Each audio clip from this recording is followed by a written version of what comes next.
Mike Tyson, in his prime, wasn't just a world champion. I'm gonna make you my girlfriend. This is hurt. He was the embodiment of raw, primal fear. But Mike Tyson, in his prime, And behind it, Thomas in trouble again. And now Tyson moves in for the kill. 2 uppercuts in the left hand. Thomas trying to hold on.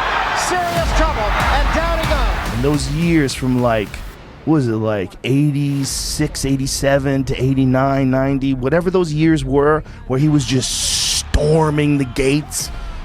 I put that Mike Tyson up against anybody who ever lived. They thought his rage was just a show. They believed their trash talk could crack the armor of Iron Mike. I'm gonna kill you. Davey Pearl looking very closely. And that's all. A lot of guys tried to use trash talk to knock Tyson off balance. Because I don't think his mind's on the job at the moment, you know, and I don't think it will be on the job. But they misunderstood one thing. Rage was his fuel. The more they disrespected him, the faster the payback arrived in the ring. I seen a guy that throws elbows, I seen a guy that throws butts, I seen a guy that hits after the bell. I seen all of this in Mike Tyson. I didn't see a gentleman in there. If they want to make him out of a beast that he claimed to be, he's going to be in there with a beast. Listen up here. Hey! They may call you Kid Dynamite. You mess with me, I'll put your fuse out. It's everything that inspired me to be who I wanted to be. Destroying people, because I thought he was better than me. I want to fucking destroy you, motherfucker. Very quickly. Uppercut, and Morris is hurt. Razor is down. Watch right now how the greatest bad guy in boxing history punishes arrogance. In this video, the moments when Tyson's opponents crossed the line and Mike turned them into living punching dummies. No mercy, no forgiveness, just pure, concentrated karma. What broke him down? Was it just constantly body punches? When I was hitting him with body punches, and I heard him, actually he was crying in there, making woman gestures like, I can't find it, but I knew that he was breaking down soon. You're saying that Biggs was crying when you hit him? Yes. I don't know if Biggs can fight a perfect fight. We all know and honor the legacy of the legendary Muhammad Ali. But among all of Ali's fans and followers, there was one imitator who dared to place himself above the greatest. Olympic game. I saw Tyson lose 2 fights as an amateur. He made a whole lot of mistakes as an amateur. Mike Tyson lost the decision, and with it his Olympic dreams. Meanwhile, a celebrated super heavyweight Tyrell Biggs looked on. And in the summer of '84, it was Biggs who captured a gold medal. For Tyson, this fight was personal. From his amateur days, Mike's main goal was an Olympic gold medal. But his aggressive, violent style didn't impress the American boxing elite. Meanwhile, Tyrell, a young, promising boxer who carried himself like a mini version of Ali, beat Mike in the Olympic trials, and not without help from the judges. After that, Biggs went even further, saying he didn't even view Tyson as a real opponent. Biggs' managers took the Tyson fight prematurely, with only 15 pro fights, none against a top contender, before something else happened to him. They claim that Biggs' record of overcoming adversity will carry over to Tyson, that his strength of body is now matched by his strength of character and maturity. Tyrell stayed calm. The golden boy of American boxing, the 1984 Los Angeles Olympic gold medalist, technical, tall, articulate, and labeled as elite. And across from him stood a kid from the bottom, the bad guy who never made it to those Olympics. To Biggs, Tyson was just a street brawler with no class. At some point in time, whether it be in amateurs or in professionals, that I would want to eventually meet up with Mike Tyson. Well, today Tyrell Biggs is a very skillful fighter, and I look forward to matching my skills against his. Biggs' attitude toward Tyson was straight up disrespectful. The biggest trigger for Mike was Biggs' behavior. Tyrell openly mocked him, calling him kid, claiming Tyson had never fought anyone on his level. Fuck him in his ass in front of his wife. Fuck you.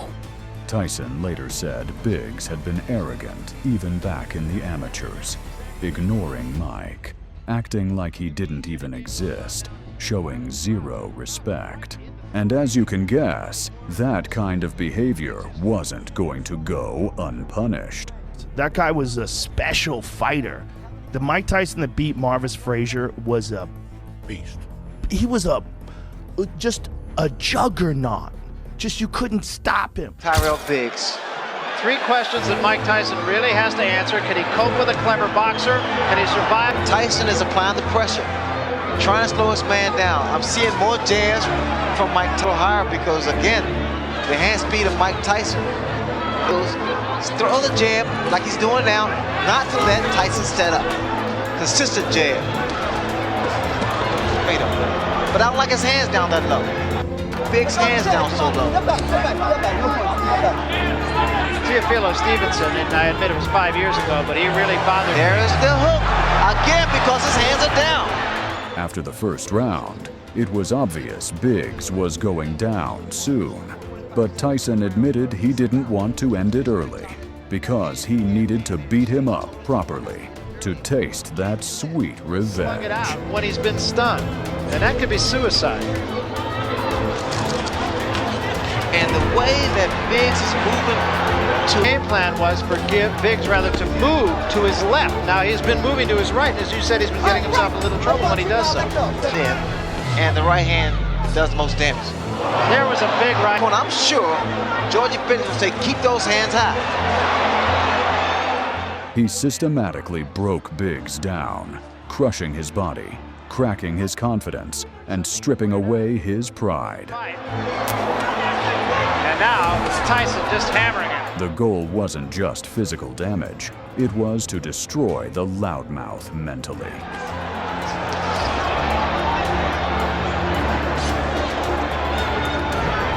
Instead of what he said he was going to do. Huge left hand there by Tyson. Talented what he's showing tonight.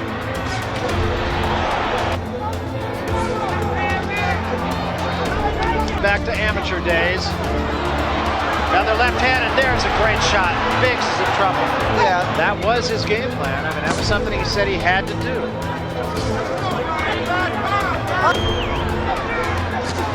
Oh, that was a tremendous left hand. Oh, this is it. He is gone right now. He has no legs at all. And 10 seconds to go in a round. There's a left hand. He's down again. It's over. It's all over.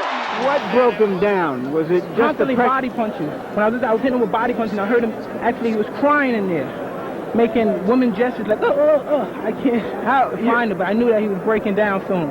You're saying that Biggs was crying when you hit him? Yes.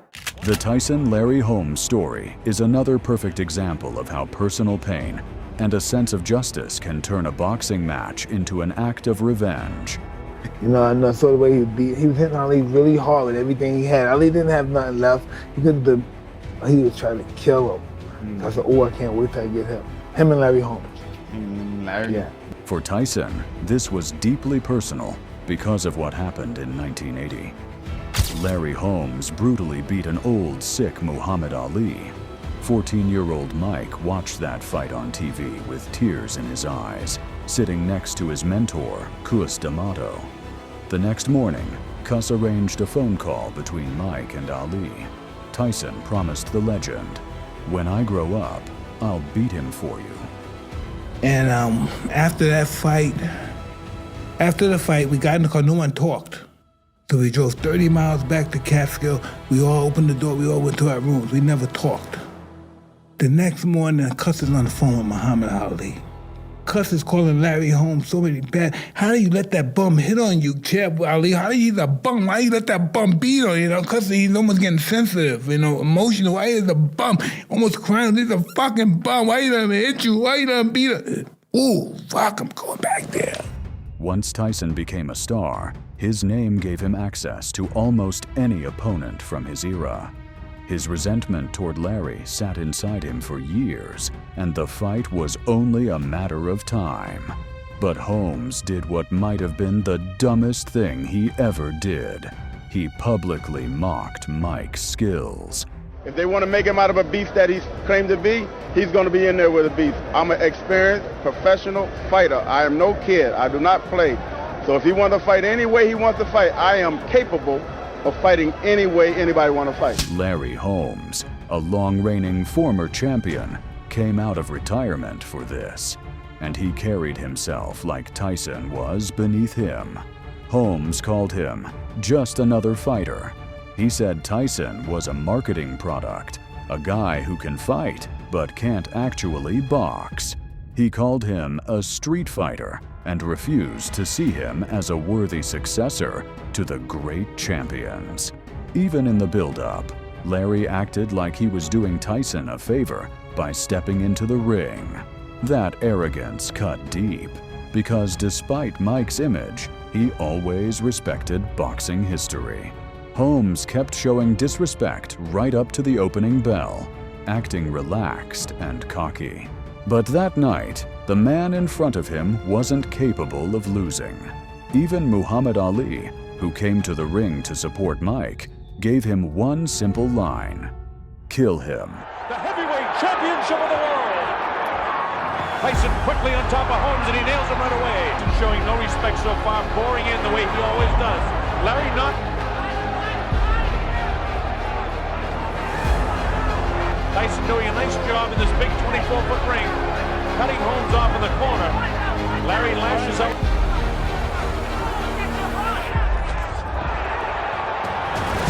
Under him because he's vicious with his uppercuts, left and right.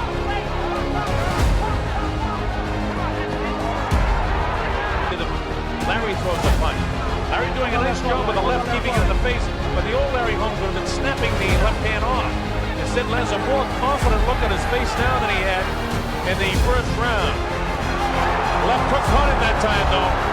Continue that round after round. Oh, a big right hand, and down goes the former champion. I don't know if he's going to be able to survive this round. He's definitely hurt. His legs are gone, and in comes Mike. It was a big right hand. Larry's down again. Down he goes. He should be hanging on. Down with the right hand, the left hand. He's going to hang on. Oh, they'll stop the fight. Down he goes. Larry's hurt. It's all over. It's time to go. He's in trouble. Oh my goodness.